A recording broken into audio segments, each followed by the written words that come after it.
दिन में 24 घंटे जो एक दिन को पूर्ण बनाते हैं, ये तो हर कोई जानता है। लेकिन इन 24 घंटों में एक घड़ी ऐसी भी होती है बंधुओं, जब व्यक्ति की जिह्वा से जो शब्द निकले, जो भाव प्रकट हो, वह 100% जीवन में घटित होता है, चाहे अपने जीवन में या दूसरों के जीवन में। जिस भाव से हम उस घड़ी में कुछ कहते हैं, तो वह निश्चित रूप से हमें जीवन में देखना पड़ता है। इसलिए सदैव ध्यान रखें, कभी भी हंसी मजाक में या अति उत्साह में कुछ ऐसा ना बोल जाएं कि हमें लेने के देने पड़े। क्योंकि जब सरस्वती वाक्य को सत्य करती है, तो हमारे जीवन के सुख का कारण भी हम होते हैं और दुख का कारण भी हमें ही होना पड़ता है। तो ये 24 घंटे में एक घड़ी कब आती है, यह कभी भी हो सकती है, किसी भी क्षण हो सकती है। इसलिए कहा जाता है, सदैव अपने वाणी पर और अपने विचारों पर हमारा नियंत्रण होना अति आवश्यक है। क्योंकि जिस व्यक्ति का नियंत्रण खुद के विचारों पर और खुद के शब्दों पर नहीं होता, वह चाहे कितना ही सामर्थ्यवान हो जाए प्रारब्धानुसार, लेकिन दुख का भागी उसे होना पड़ता है। हमें 3 बातों का संयम जीवन में रखना चाहिए।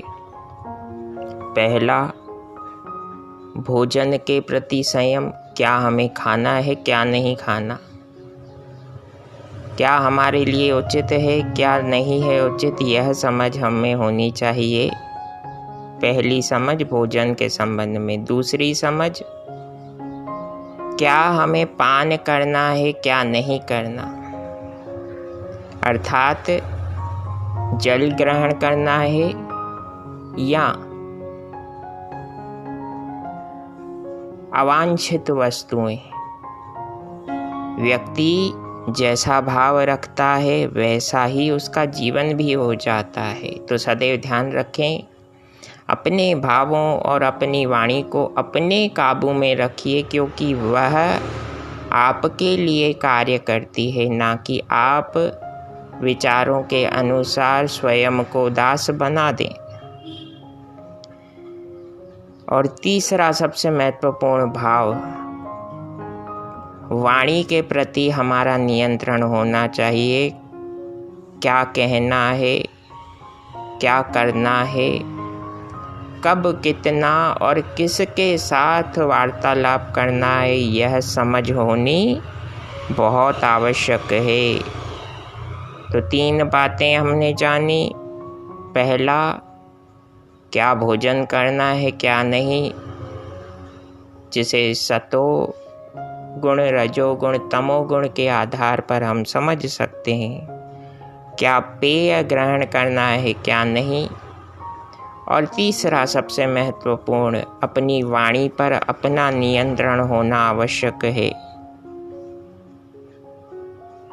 दुर्योधन का अपनी वाणी पर नियंत्रण नहीं था, इसीलिए तो महाभारत की स्थिति उत्पन्न हुई। अपनी वाणी को अपने लिए सर्वश्रेष्ठ सदुपयोगी सहयोगी के रूप में विकसित कीजिए। फिर देखिए, जीवन में वह सब सकारात्मक स्थितियां घटित होंगी जो आप स्वयं चाहते हैं। और मेरा अंत में यही निवेदन है सभी युवा भाई बहनों से, विशेष रूप से युवकों से, आप कभी भी अपनी आयु के संबंध में यह मत कहिए कि 40 वर्ष तक जीना है, 50 वर्ष तक जीना है, आयु इतनी है। हम कौन होते हैं आयु को निर्धारित करने वाले? प्राण तो परमात्मा की देन है। हम केवल निर्धारित कर सकते हैं तो अपने कर्म की निरंतरता को, अपने कर्म के प्रति निरंतर भाव से कर्मनिष्ठ रहिए। सदैव सकारात्मक रहने की आवश्यकता है, वैचारिक रूप से भी, कर्म रूप से भी, भावों के रूप से भी।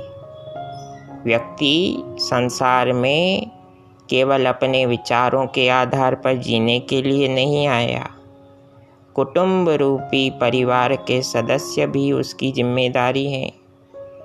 अगर हम उस जिम्मेदारी को पूरा करना चाहते हैं तो आज से ही संकल्प लीजिए कि मैं कभी भी अपने आयु के लिए प्रोडक्शंस नहीं करूँगा। परमात्मा भी उसका साथ देता है जो अपने कर्म के प्रति निरंतर भाव से लगा रहता है। Do your duties, Lord Prabhu Shri Ram will definitely help you at every point of view of life. जय सिया राम, जय जय हनुमान। प्रसन्न रहें, आनंदित रहें। और मेरी तो यही प्रार्थना है प्रभु श्री सीताराम जी से कि सभी युवा भाई बहन अपने अपने क्षेत्रों में खूब तरक्की करें, खूब आगे बढ़ें, अपने ही रिकॉर्ड्स को तोड़ते हुए आगे बढ़ें और अपने माता पिता की सेवा करते हुए आनंद की अनुभूति जीते जी करें। जय सिया राम, जय जय हनुमान। धन्यवाद।